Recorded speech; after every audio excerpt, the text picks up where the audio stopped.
कहानी की शुरुआत में हमें एक बहुत ही विशाल आकार का गोरिल्ला दिखाया जाता है जिसका नाम कोंग होता है। उसी समय एक छोटी बच्ची वहां आती है जो कोंग की सबसे स्पेशल दोस्त होती है। कोंग उस बच्ची के लिए अपनी जान भी दे सकता था, लेकिन इस वक्त उसका गुस्सा इतना ज्यादा था कि वहीं पास में लगा एक बड़ा पेड़ उखाड़कर ऊपर आसमान की तरफ अपनी पूरी ताकत से फेंक देता है, जिससे वो पेड़ सीधा जाकर एनर्जी बॉल में घुस जाता है और वहाँ एक बहुत बड़ा होल हो जाता है। दरअसल कोंग को इंसानों द्वारा बनाई हुई दुनिया में रखा गया था ताकि गॉडजिल्ला को उसकी भनक तक न लग सके। करीब 6 साल पहले कोंग और गॉडजिल्ला के बीच बहुत ही खतरनाक लड़ाई हुई थी, पर उस लड़ाई में गॉडजिल्ला ने कोंग को हरा दिया था। ये दोनों खतरनाक जानवर एक दूसरे को दूर से ही महसूस कर सकते हैं, इसलिए इंसानों को डर था कि अगर ये दोनों फिर से आमने सामने आए तो फिर से बहुत ही भयानक तबाही मच सकती है। लेकिन अब कोंग पहले से काफी बड़ा हो चुका था, इसलिए इंसानों ने फैसला किया कि अब कोंग को दूसरी जगह शिफ्ट किया जाएगा। इसके बाद हम बर्नी नाम के एक आदमी को देखते हैं जो कि एपेक्स नाम की एक बहुत बड़ी टेक कंपनी में काम करता है, जो एडवांस रोबोट और बड़ी बड़ी मशीनें बनाने के लिए जानी जाती है। पर बर्नी को कंपनी के मेंबर्स पर पहले से ही शक था कि वो दुनिया से कुछ बड़ा छुपा रहे हैं और कुछ खतरनाक बना रहे हैं। बर्नी सच का पता लगाने के लिए कंपनी का सीक्रेट डेटा चुराने की कोशिश करता है, जिससे उसे पता चलता है कि कंपनी बहुत बड़े और गुप्त प्रोजेक्ट को हांगकांग भेजने की तैयारी कर रही है। लेकिन तभी खतरे का अलार्म जोर जोर से बजना शुरू हो जाता है। इसका मतलब था कि गॉडजिल्ला शहर के बहुत ही करीब आ चुका है। कुछ देर बाद हम देखते हैं कि गॉडजिल्ला समुद्र के पानी को चीरते हुए बहुत ही खतरनाक तरीके से बाहर निकलता है। ये देखकर वहाँ मौजूद हेलीकॉप्टर तुरंत उस पर हमला करना शुरू कर देते हैं, लेकिन गॉडजिल्ला बहुत ही ताकतवर था, इसलिए उसके सामने जो भी आता उसे वो तहस नहस कर देता। वहीं मौजूद सभी लोग ये देखकर बहुत ज्यादा हैरान रह जाते हैं, क्योंकि गॉडजिल्ला तो हमेशा इंसानों का रक्षक रहा है, तो आज वो सबको मारने की कोशिश क्यों कर रहा है। तभी गॉडजिल्ला गुस्से में आकर अपनी न्यूक्लियर पावर का इस्तेमाल करके पूरी एपेक्स कंपनी को 2 सेकंड में जलाकर राख कर देता है। ये खबर पूरी दुनिया में रातों रात फैल जाती है कि गॉडजिल्ला वापस आ चुका है, लेकिन वो इस बार रक्षक नहीं बल्कि दुश्मन की तरह सब कुछ तहस नहस कर रहा है। तभी एपेक्स कंपनी का मालिक न्यूज पर कहता है कि गॉडजिल्ला अब बेकाबू हो चुका है, पर वो जल्द ही एक ऐसी मशीन तैयार कर लेंगे जो उसे रोक सकेगी। इस न्यूज को मैडिसन नाम की एक लड़की भी देख रही होती है, जिसे पूरा यकीन था कि गॉडजिल्ला बिना किसी वजह के ऐसे हमला नहीं कर सकता। इसके पीछे जरूर एपेक्स कंपनी का ही हाथ है। फिर वो अपनी बात साबित करने के लिए अपने पिता के पास जाती है। वो उन्हें विश्वास दिलाती है कि गॉडजिल्ला को जरूर उकसाया गया है। इस पर उसके पिता उसकी बात जरा सी भी नहीं मानते। साथ ही कहते हैं कि ये टाइटन्स भी इंसानों की तरह ही होते हैं, जिनका दिमाग कभी भी खराब हो सकता है। और अब गॉडजिल्ला हीरो नहीं बल्कि विलेन बन चुका है। ये सुनकर मैडिसन काफी उदास होकर वहाँ से चली जाती है और उस हैकर बर्नी की ऑनलाइन ऑडियो सुनने लगती है। उस ऑडियो में गॉडजिल्ला और एपेक्स कंपनी के बारे में कुछ अजीब और चौंकाने वाले राज पता चल रहे थे। ये सुनकर मैडिसन उसी वक्त फैसला कर लेती है कि वो बर्नी को ढूंढ कर रहेगी, ताकि पता चल सके कि गॉडजिल्ला ने आखिर उसी कंपनी को अपना निशाना क्यों बनाया। दूसरी तरफ हमें दिखाया जाता है कि एपेक्स कंपनी का मालिक वॉल्टर मशहूर साइंटिस्ट नेथन से मिलने पहुंचता है। वॉल्टर उसे बताता है कि उनका हॉलो अर्थ वाला आइडिया बिल्कुल सच था। इस पर नेथन ने पहले एक बुक लिखी थी, जिसमें उन्होंने दावा किया था कि हमारी जमीन के नीचे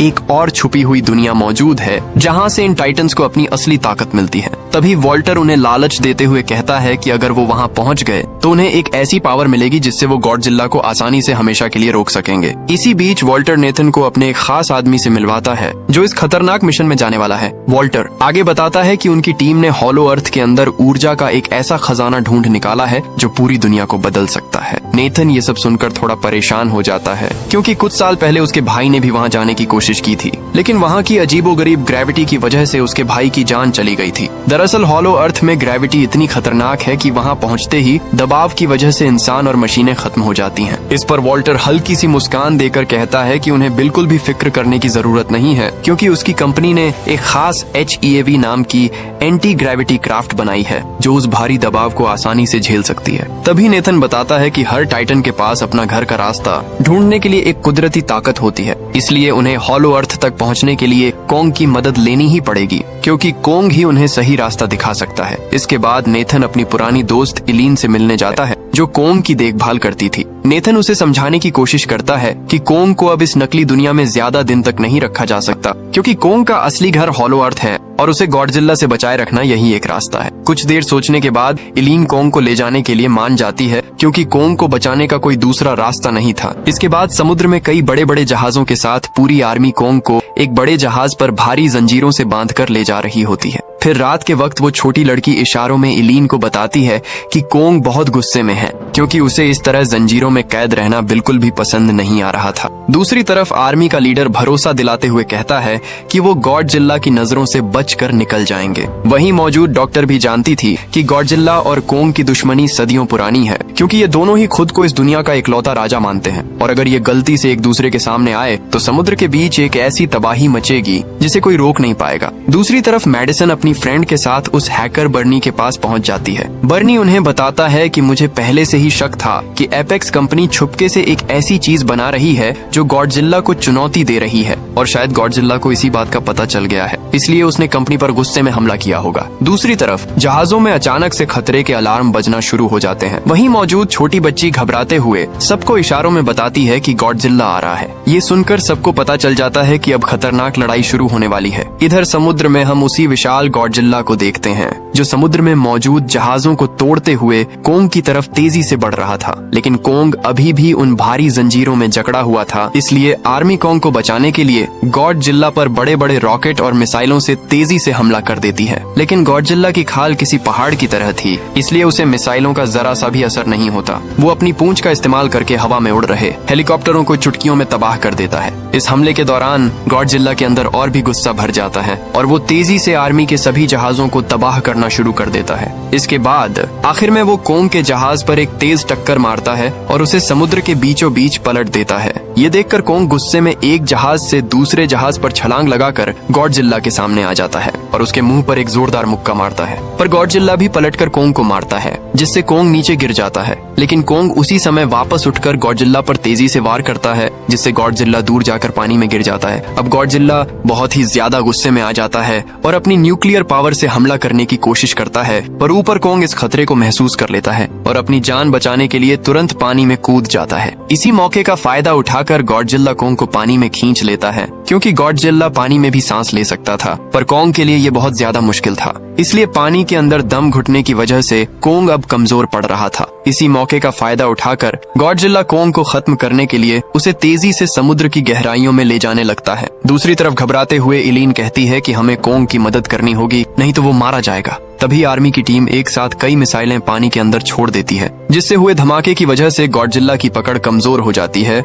और कोंग जैसे तैसे पानी से बाहर आ जाता है। इसी बीच नेथन समझदारी से काम लेता है और ऑर्डर देता है कि सभी जहाजों के सारे इंजन और मशीनें तुरंत बंद कर दी जाएं। वे चाहते थे कि गॉडजिला को ऐसा लगे कि यहाँ मौजूद सब लोग मर चुके हैं और उसकी जीत हो चुकी हो। अब जैसे ही सब कुछ बंद किया जाता है तो गॉडजिला गुस्से में कोंग की तरफ देखता है और उसे मरा हुआ समझकर वहाँ से चला जाता है। इधर इलीन को डर था कि अगर जहाज को चलाया तो गॉडजिला वापस लौट आएगा। इस पर नेथन कहता है कि हम अब समुद्र के रास्ते नहीं बल्कि कोंग को ऊपर हेलीकॉप्टर की मदद से ले जाएंगे। दूसरी तरफ मेडिसन अपने दोस्तों के साथ छुपके से एपेक्स कंपनी हेडक्वार्टर में घुस जाते हैं। वहाँ उन्हें स्कल क्रॉलर के बहुत सारे बड़े बड़े अंडे मिलते हैं जिन्हें कंपनी ने किसी गुप्त काम के लिए रखा हुआ था। वे लोग उन अंडों को देख ही रहे थे कि तभी अचानक से उस लैब का दरवाजा अपने आप लॉक हो जाता है। असल में वे लोग एक हाई स्पीड ट्रांसपोर्ट बोर्ड में फंस गए थे जो उन सबको उन अंडों के साथ बड़ी तेजी से जमीन में बने रास्तों से हांगकांग की तरफ ले जाने लगता है। दूसरी तरफ आर्मी हेलीकॉप्टर की मदद से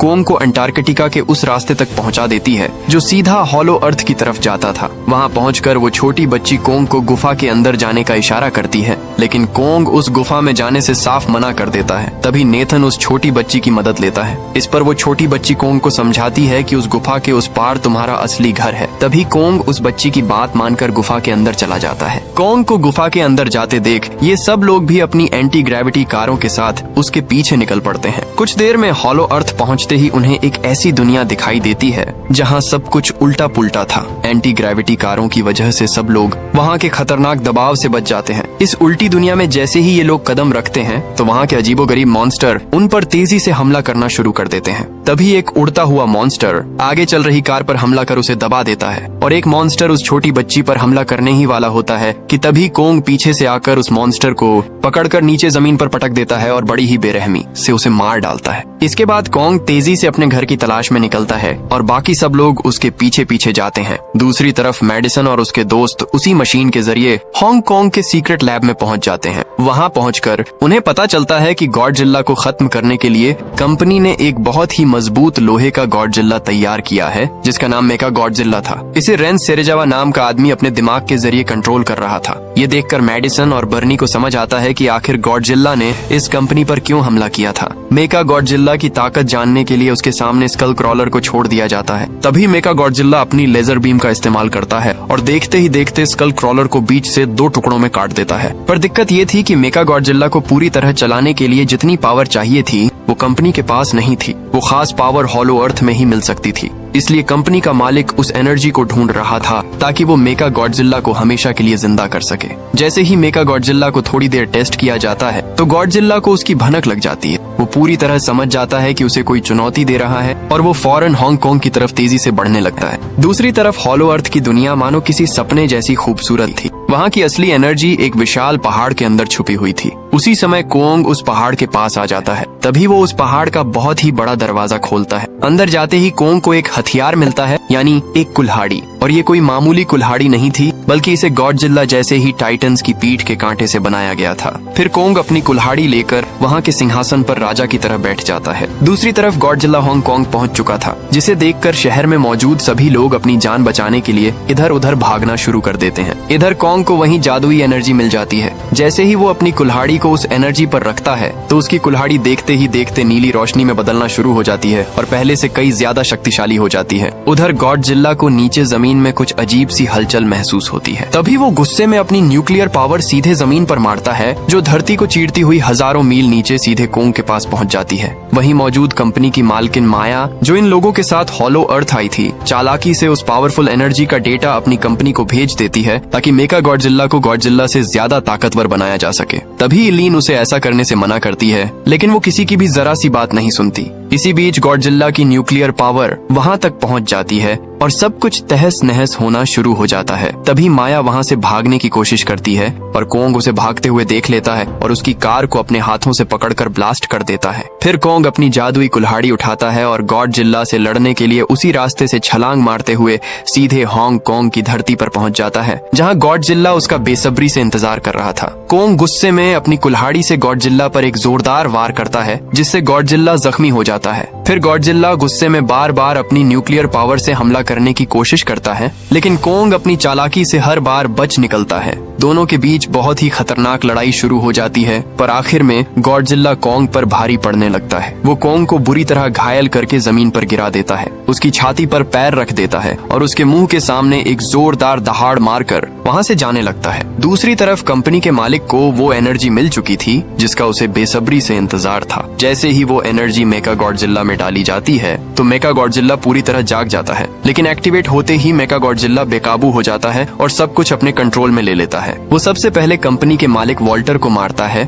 और फिर वहाँ मौजूद पूरे सिस्टम को तबाह कर देता है। इसके बाद वो अपनी पावर की मदद से सब कुछ तहस नहस करते हुए बाहर निकल आता है। तभी गॉडजिला जब मेका गॉडजिला को देखता है तो वो उसे मारने के लिए उसकी तरफ दौड़ता है और दोनों के बीच बहुत खतरनाक लड़ाई शुरू हो जाती है। लेकिन मेका गॉडजिला और उसकी खतरनाक मिसाइलों के आगे असली गॉडजिला टिक नहीं पाता। मेका गॉडजिला उसे बहुत ही खतरनाक तरीके से मारता है और पल भर में जमीन पर गिरा देता है। दूसरी तरफ मेडिसन और बर्नी मेका गॉडजिला को रोकने की कोशिश करते हैं, लेकिन सिस्टम हैंग होने की वजह से वे कुछ भी नहीं कर पा रहे थे। इधर कोंग की हालत बहुत ज्यादा खराब थी, वो अपनी आखिरी सांसें गिन रहा था। तभी वो छोटी बच्ची जब कोंग के सीने पर हाथ रखकर महसूस करती है तो उसे पता चलता है कि कोंग की धड़कनें धीरे धीरे रुक रही हैं। इस पर नेथन समझ जाता है कि कोंग को बचाने के लिए उसके दिल को एक जबरदस्त इलेक्ट्रिक शॉक देना होगा। तभी वो अपनी एंटी ग्रेविटी कार लेकर कोंग की छाती पर जाकर ब्लास्ट करता है। इस बड़े धमाके से कोंग की रुकी हुई धड़कनें वापस आ जाती हैं। तभी वो बच्ची कोंग को समझाती है कि गॉडजिला कोई दुश्मन नहीं बल्कि वो दोस्त है और इस वक्त उसे तुम्हारी मदद की जरूरत है। तभी कोंग गुस्से में गॉडजिला की जान बचाने के लिए निकल पड़ता है। इधर मेका गॉडजिला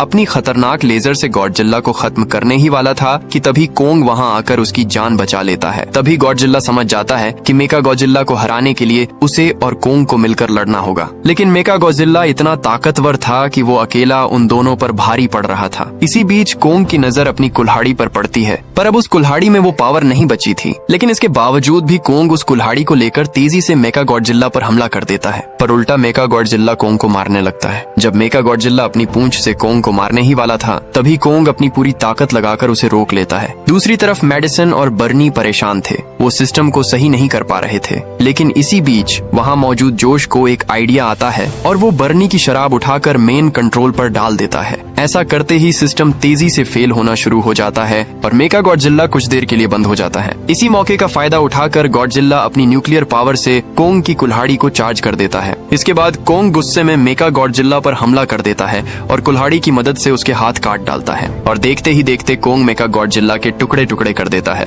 और आखिर में उसका सिर उखाड़कर अपनी जीत की दहाड़ मारता है। अब मेका गॉडजिला के खत्म होते ही हांगकांग पूरी तरह से शांत हो जाता है। इसके बाद गॉडजिला फिर से कोंग की तरफ आता है और सामने कोंग भी अपनी कुल्हाड़ी उठाकर उसके सामने खड़ा हो जाता है। लेकिन दोनों ने मिलकर एक बड़े दुश्मन को हराया था, इसलिए वे दोनों अपनी पुरानी दुश्मनी भूल जाते हैं और गॉडजिला वहाँ से समुद्र में चला जाता है। इसके बाद कोंग भी अपने असली घर हॉलो अर्थ पहुँच जाता है और वो छोटी बच्ची भी कोंग के साथ ही रहती है। और इसी सीन के साथ ये कहानी यहीं पर खत्म होती है। अगर वीडियो पसंद आई तो एक लाइक करना और चैनल को सब्सक्राइब करना।